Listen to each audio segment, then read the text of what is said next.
ఇక్కడ మరో కీలకమైన విషయం బయటపడుతోంది. ధృతరాష్ట్రుడేమంటున్నాడు? ద్రౌపది, ద్రోణుని కుమారుడైన అశ్వత్థామ పరస్పరం శపించుకోవడం. ఇది ద్రౌపది కుమారులను చంపిన తర్వాత జరిగిన సంఘటన కదా? అవును.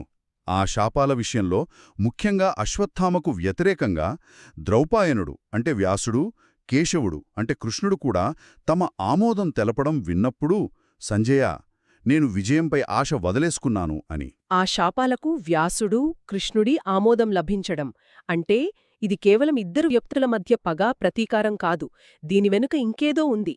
ఇదొక రకంగా న్యాయ నిర్ణయం లాంటిదా? సరిగ్గా చెప్పారు. ఇది చాలా ముఖ్యం. వ్యాసుడు ఆయన ఇతిహాసకర్త, కురువంశానికి మూలపురుషుడు. కృష్ణుడు సాక్షాత్తు భగవానుడు, ధర్మసంస్థాపకుడు.